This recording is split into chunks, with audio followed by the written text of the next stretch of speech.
estrategia del día es traída para vos por bloomberlinia.com. Buenos días, estrategas. Soy Juan Pablo Álvarez, periodista de bloomberlinia.com y habitual columnista de La Fija. Hoy les voy a presentar los 3 temas para que empiecen la mañana informados. Hago un spoiler, los 3 temas van a tener como foco la mora. Luego entraremos en La Fija para hablar del mercado de bonos. 1.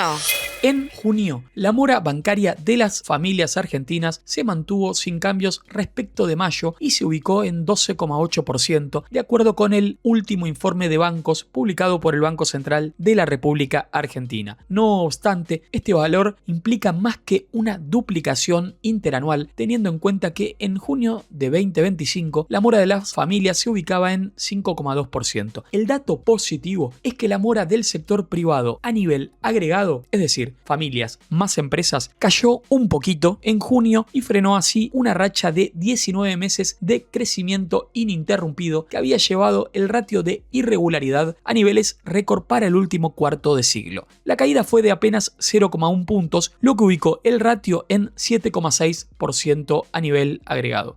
Lo importante entonces es que se haya detenido la tendencia.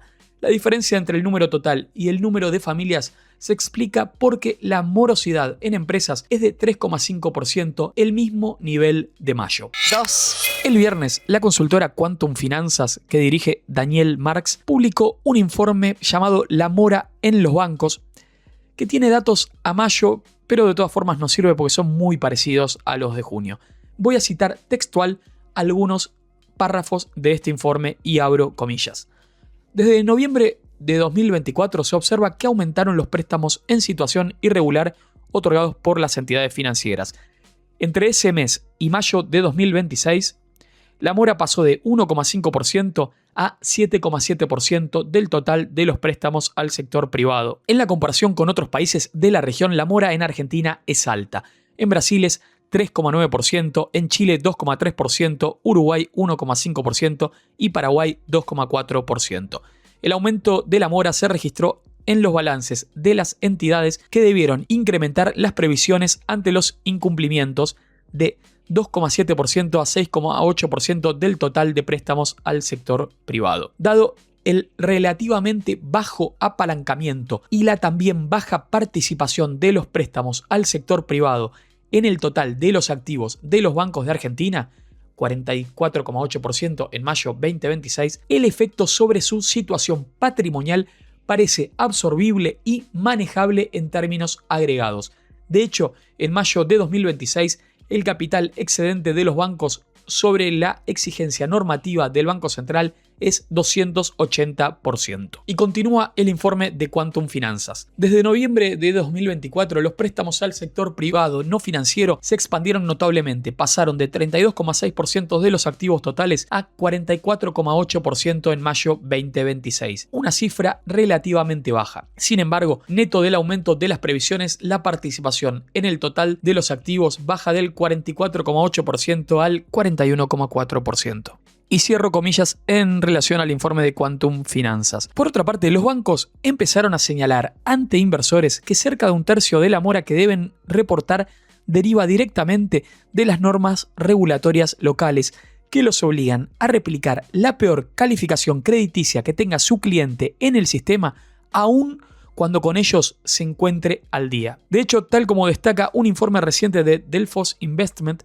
Banco Macro aclaró en su balance el contagio contable que proviene de la fintech. Por su parte, la Cámara Fintech Argentina publicó un informe titulado Argentina necesita más y mejor crédito, y este documento de la fintech señala que los bancos concentran el 81,1% del crédito total y explican el 63,3% del monto irregular. Asimismo, la fintech representan el 11,7% del crédito y el 16,3% del volumen irregular. Los demás proveedores concentran el 7,1% del crédito total y explican el 20,4% de la deuda irregular. Veremos cómo sigue esta discusión entre estos dos sectores y vamos pasando al tercer tema también vinculado a la mora. 3. Y en realidad el tercer tema es una charla, ya que estamos en contacto con Víctor Ruilova, economista de FMIA, consultora que lidera Fernando Marul y se dedica al análisis macro y mercados financieros. Buenos días, Víctor, bienvenido a la estrategia del día. Empiezo preguntándote, ¿cuál te parece el principal motivo por el cual se disparó la mora en Argentina? El principal motivo, más que motivo, es un proceso. Argentina venía de una crisis inflacionaria muy severa y cuando un país sale de un episodio así, el crédito se expande. Y es así que en el 2025 se duplicó en términos reales. Ahora los bancos incorporan deudores cuya capacidad de repago es difícil de evaluar al inicio. Y los hogares además tomaron decisiones con una lógica heredada de décadas de inflación en el que el crédito se licúa al pasar los meses y ese supuesto dejó de operar. Así que fue un shock cognitivo y no solo económico. Además, el salario real sobre fines del año pasado empezó a caer y después se estancó, se mantuvo, por lo tanto no hubo una recuperación que permita limitar esa morosidad. ¿Te parece que hubo algún error de parte de las autoridades o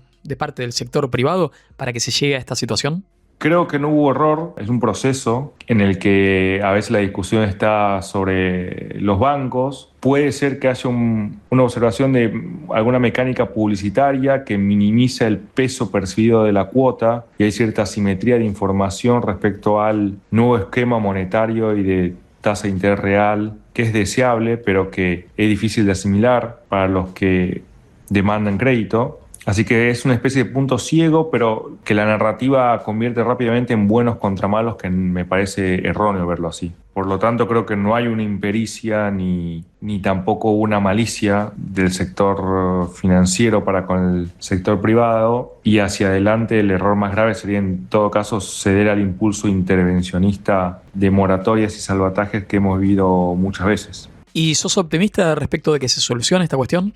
Hacia adelante soy optimista en el sentido de que la mora ya dejó de crecer y los bancos van a ir refinanciando y endureciendo criterios y la magnitud real del problema es menor al que las cifras agregadas sugieren, está más concentrada en el segmento no bancario y dentro del segmento no bancario incluso en el crédito de las casas de electrodomésticos o de créditos de consumo más que incluso de fintech. Así que creo que el mayor costo sería no absorber esta experiencia, dejarla que se normalice y ceder a la presión política de algunos sectores para forzar una moratoria que rompa de vuelta el ciclo crediticio y volvamos a esta discusión en 5 o 10 años. Y ahí pasaba por la estrategia del día Víctor Ruilova, a quien le agradecemos enormemente por su tiempo y su conocimiento. La Fija. Y ahora vamos a hablar de bonos como hacemos cada lunes en La Fija. Venimos de una semana negativa nuevamente para la renta fija argentina en dólares, en la que los globales cedieron 1,3% y los bonares cayeron 2% en promedio, lo cual llevó el riesgo país por encima de los 500 puntos básicos. Mientras tanto, el Merval sigue sin enderezarse y arranca esta semana apenitas por arriba de los 1.800 puntos. De todas formas, creo que la noticia más importante de la semana pasada para la renta fija a nivel internacional es que el secretario del Tesoro de los Estados Unidos, Scott Bessent, anunció que el organismo que dirige elevará el monto de las recompras destinadas a dar liquidez a títulos ya emitidos. El monto pasará de $2.000 millones a al menos $4.000 millones por operación. El cambio regirá para los tramos de 10 a 20 años y de 20 a 30 años y será efectivo desde el 9 de septiembre hasta el 4 de noviembre. Dicho esto, ahora vamos a hablar con uno de los dos expertos que tenemos para este lunes en La Fija. En primer lugar, estamos en contacto con Pablo Repetto, gerente general de Aurum Valores. Buenos días, Pablo, un gusto tenerte de vuelta acá. El año pasado nos anticipaste en este mismo podcast que se venían semanas difíciles para las tasas en pesos y dado que en los últimos días anduvo medio picado el asunto, nuevamente te pregunto, ¿a qué atribuís la volatilidad que venimos viendo en tasas en pesos en estos últimos días? Te pregunto también si te preocupa que la situación escale y volvamos a tener un escenario similar al de 2025. Bueno, la volatilidad estamos viendo en las tasas en pesos está un poco relacionada con el manejo de la política monetaria y cambiaria del gobierno en un contexto donde están permanentemente buscando topear el tipo de cambio y están haciendo un manejo de la liquidez bastante ajustado. De hecho, Bausili planteó que estaba con una política monetaria restrictiva. El esquema que han elegido le da cierta volatilidad. No creo que la situación escale y volvamos a tener una situación similar a 2025 por el hecho de que han tomado nota de los perjuicios que ha ocasionado esa situación y entonces, bueno, han tomado algunos recaudos como implícitamente reconocer de alguna manera un corredor de tasas de interés, aunque siguen hablando del control de agregados y demás, pero eso se ha vuelto cada vez más difuso y en realidad están dejando traslucir que hay algunos puntos en donde la tasa de interés la busca contener dentro de un margen acotado el propio Banco Central. Dentro del universo pesos, ¿hoy ves mayor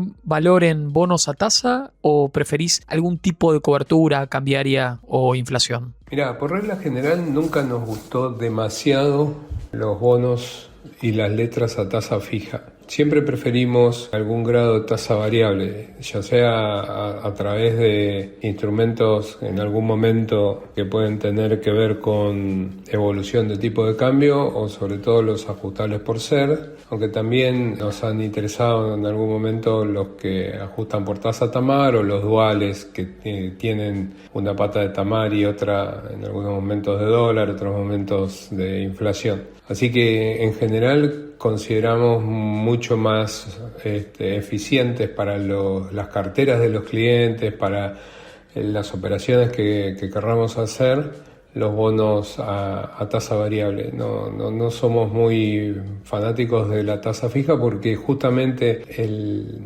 tipo de política monetaria que sigue el gobierno ha demostrado ser bastante errático y haber dado algunas muestras de complicación para la tasa fija. Nos sentimos más cómodos cuando operamos con instrumentos de tasa variable. Tampoco nos gusta mucho alargar duration, nos parece que no ha sido una buena estrategia alargar duration. En algunos momentos parece ser muy interesante, pero la verdad que al no tener un sendero claro de qué es lo que verdaderamente el gobierno pretende con la política monetaria y cambiaria, preferimos ser más cautos y cubrirnos con menor duration y instrumentos a tasa variable. ¿Crees que los precios de los activos, bonos y acciones tienen incorporada la chance de que el año que viene gane las elecciones una opción esquiva al mercado? ¿O en caso de que el panorama electoral se empantane más, el downside es muy profundo?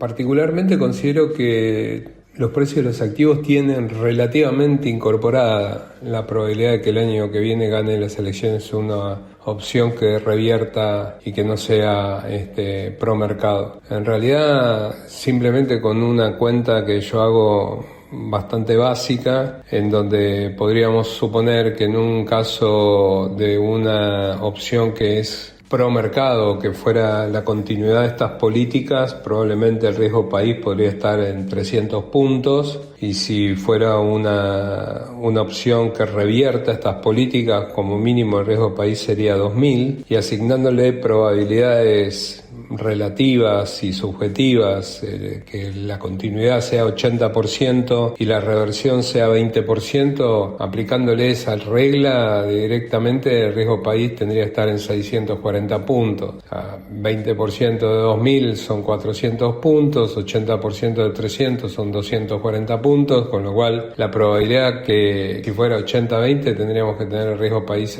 arriba de 600 puntos, y eso hoy por hoy no ocurre. Así que daría la sensación que los precios de los activos tienen incorporadas muy bajas chances de que el año que viene gane una opción que revierta las políticas, con lo cual el riesgo-retorno la ecuación riesgo-retorno es compleja para los activos argentinos, por lo menos en mi visión, ¿no? Ahora, Pablo, supongamos que en 2027 el electorado argentino gira hacia una opción más antipática para el mercado. Con las reservas actuales, con el superávit actual, ¿alcanza para pagar la deuda? ¿O si tenés el mercado cerrado, el default se vuelve casi inexorable? El default muchas veces es la salida más cómoda. La realidad es que con este nivel de reservas y y la estructura, digamos, de exportaciones e importaciones tal vez sea más un problema cambiario que de deuda, pero probablemente el mercado primero se ponga en modo conservador y quiera ver qué cosas se hacen, porque de hecho cuando asume Milei el proceso de baja de riesgo país demoró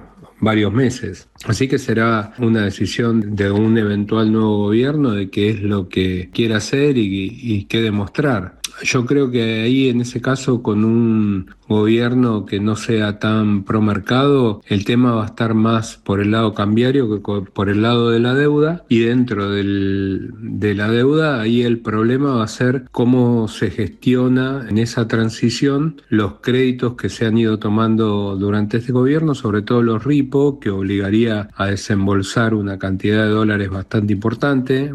Tengamos en cuenta que en el 2019 había ripos y cuando ocurren las PASO hubo que salir a devolver los ripos que había tomado en su momento el Tesoro o el Banco Central. En este caso tenemos varios ripos tomados por el Banco Central, con lo cual el stock de reservas ajustado por ripos no va a ser lo suficientemente alto como para arrancar un nuevo gobierno con este nivel de reservas que tiene el Banco Central hoy. Así que seguramente con la llegada de un gobierno que no sea bien visto por el mercado, yo veo más problemas por el lado cambiario que por el lado de la deuda, sobre todo considerando que hay mucha deuda que está a tasas bajas para el Tesoro y bueno, y después hay mucha deuda senior, o sea, con organismos internacionales, que será cuestión de ver cómo se acomoda con un nuevo gobierno. Así que sería bastante desafiante toda la situación, pero bueno, no tiene por qué ir a un default aún con un riesgo país de 2000. De hecho, este gobierno con un riesgo país de 400 no salió al mercado.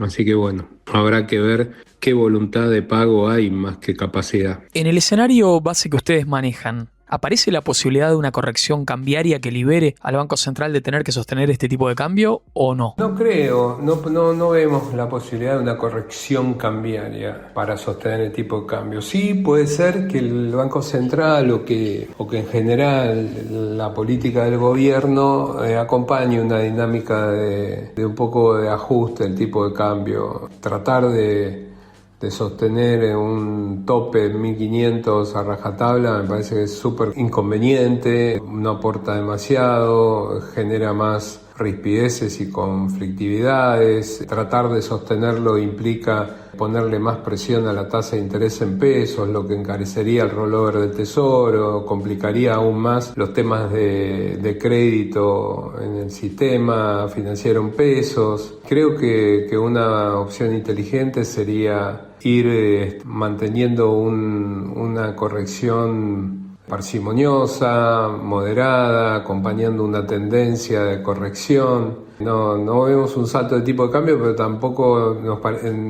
pero al mismo tiempo nos parece contraproducente la obcecación con un nivel. Y creo que eso debería ser tomado en cuenta y me parece que eso funcionaría de una manera mucho más apropiada, dejando mover algo el tipo de cambio sin una corrección cambiaria muy, muy significativa, pero dejándolo mover a un ritmo quizá un poquito por arriba de la inflación para mejorar la economía real, que está bastante golpeada por esta serie de decisiones de políticas monetaria y cambiaria que han sido bastante tortuosas para determinados sectores, ¿no? Pablo, dejo abierta esta última pregunta para que me comentes algo que estés viendo del mercado o de la economía argentina. No, y si tuviera que añadir algo más, me parece que en general toda la política económica del gobierno ha estado muy, muy enfocada en dos factores, ¿no? Uno es tratar de bajar y contener la inflación o todo puesto en función de una control de la inflación a como dé lugar, y por otro lado mantener cierta calma financiera que muchas veces parece estar, digamos, enfocada en mantener expectativas positivas y a veces sobreactuadas de las cosas que va haciendo el gobierno. Y en definitiva se ha dejado un poco de lado la economía real, salvo aquellos sectores que venían y se sabía que venían en un sendero muy, muy positivo que tiene que ver con los sectores que ya sabemos, energía, minería, algún sector del agro, porque otros sectores están bastante golpeados, y me parece que a veces el gobierno en general, la política económica, deja de lado eso y parecería como que un poco emulando a los 90 con la teoría del derrame y demás, y me parece que eso es bastante contraproducente y va generando heridas y sectores que se van desencantando, y me parece que ahí hay un déficit del gobierno bastante marcado, ¿no? Y ahí pasaba por la fija Pablo Repetto, gerente general de Aurum Valores. Y ahora rápidamente vamos a entrar en contacto con Mariano Fiorito, quien es Country Head para Argentina y Uruguay en Schroders, una de las grandes gestoras del mundo. Buenos días, Mariano, bienvenido a La Fija. Hace algunos días, Bessent, el secretario del Tesoro de los Estados Unidos, anunció que va a aumentar la recompra de deuda del Tesoro. ¿Crees que esto va a lograr una baja sostenida en los rendimientos? Hola, bueno, muchas gracias por tenerme en cuenta. A ver, creemos que las recompras pueden sí ayudar marginalmente a mejorar la liquidez en determinados tramos de la curva, también ayudar a reducir algunas distorsiones técnicas, pero creo que lo importante es focalizarnos en que difícilmente cambien la tendencia estructural de los rendimientos y el mercado sigue preocupado por el déficit fiscal, la inflación y volumen de emisión futura, ¿no? Desde nuestra perspectiva, el principal driver sigue siendo el crecimiento económico y la trayectoria fiscal de Estados Unidos. El riesgo es que el mercado interprete la medida como una herramienta táctica que no resuelve en definitiva los desequilibrios de fondo, y si la inflación vuelve a sorprender al alza o aumenta la prima por riesgo fiscal, creemos que la presión sobre los rendimientos largos podría mantenerse o incluso deteriorarse aún continuando con este ciclo de recompra, ¿no?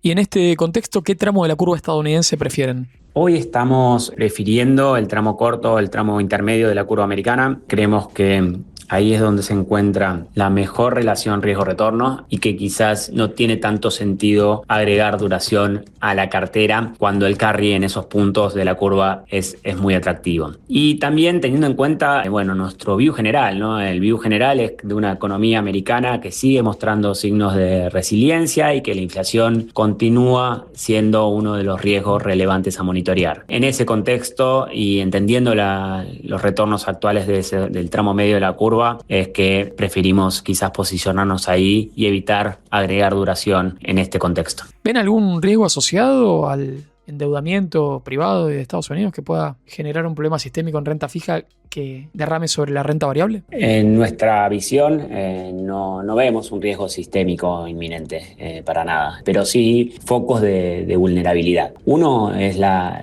compresión extrema de los spreads de crédito investment grade o mismo en high yield. Otro también es el aumento de endeudamiento asociado al ciclo de inversión en inteligencia artificial. Y por último, una muy fuerte emisión de deuda corporativa. Creemos que esos son los principales puntos a prestar atención. Más que un evento de crédito tradicional, el riesgo para las acciones podría venir de una nueva suba de rendimientos reales o de una desaceleración del gasto en capital ligado a AI, que fueron los drivers de los últimos meses. Dado que parte importante del crecimiento reciente del mercado estuvo concentrado en ese tema, cualquier decepción podría generar volatilidad tanto en la renta fija como en la renta variable. Mariano, ¿y en qué segmento de la renta variable estadounidense ven hoy mayores oportunidades? Hoy nos gustan más las áreas menos concentradas del mercado que el grupo tradicional de megacaps tecnológicas, ¿no? Nuestro equipo de multi-asset viene favoreciendo una exposición más diversificada a través del S&P 500 y Cold Weight, ¿no? El argumento es básicamente bastante sencillo de entender. Las ganancias corporativas siguen siendo muy sólidas, la economía continúa expandiéndose y muchas compañías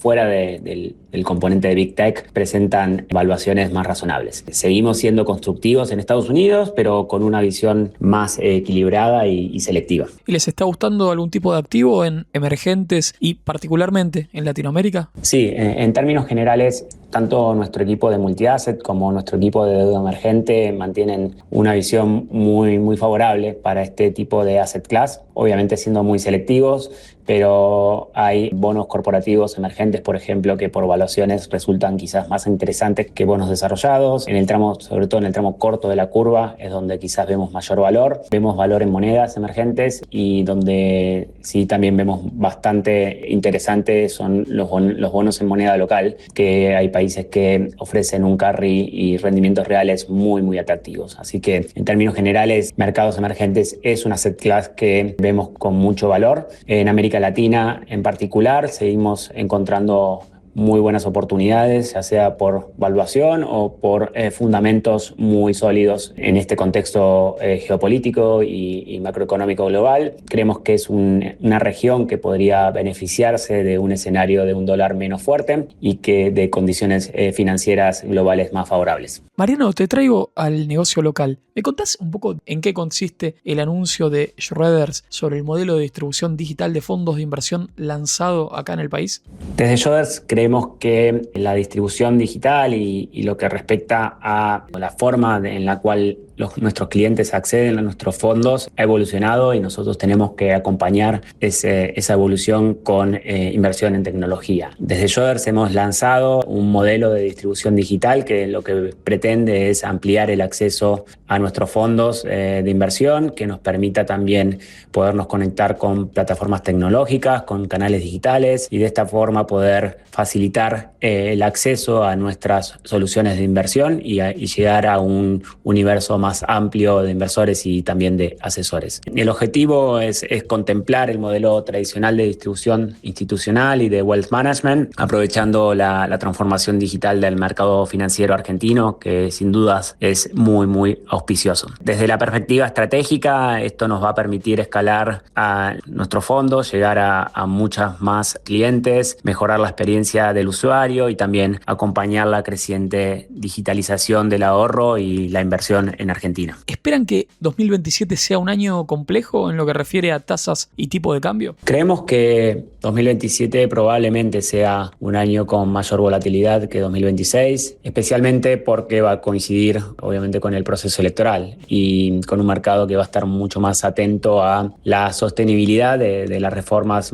económicas que atraviesa y atravesó Argentina. Nuestra visión es que la evolución de tasas y de tipo de cambio depende principalmente de tres factores. Uno es la señal de la continuidad del programa fiscal. Creo que esa ancla es muy importante. En segundo punto, el saneamiento del Banco Central, ¿no? La acumulación de reservas y sobre todo también el acceso al financiamiento externo, tanto del soberano, de provincias y de los corporativos, es un punto relevante. Y por último, la percepción del mercado respecto a la continuidad del rumbo económico después de las elecciones. Yo creo que en la medida que se mantenga la disciplina fiscal y que continúe la normalización macroeconómica, no necesariamente estemos hablando de un año de estrés, pero sí un año donde es esperable que haya más volatilidad tanto en tasas como en tipo de cambio. En términos generales y para ir cerrando, creemos que tanto en el plano local como en el plano internacional, la gestión activa es fundamental. Hoy vemos que en el mundo hay muchas oportunidades, pero esas oportunidades se dan más en la selección que en el beta de mercado. Nos siguen gustando los activos de riesgo, pero con foco en calidad, diversificación y emergentes, donde todavía vemos valuaciones y rendimientos más atractivos que en gran parte de los mercados desarrollados. Y ahí vamos cerrando la edición de hoy de este podcast con la participación de Mariano Fiorito, quien es Country Head de Schroders para Argentina y Uruguay. Estimados oyentes, espero que tengan una hermosa semana y que les vaya muy bien con sus inversiones. Esto fue La Estrategia del Día Argentina, escrito y narrado por Francisco Aldaya. Producido por Arturo Luna y Daniela Hernández. Que tengas un día muy productivo.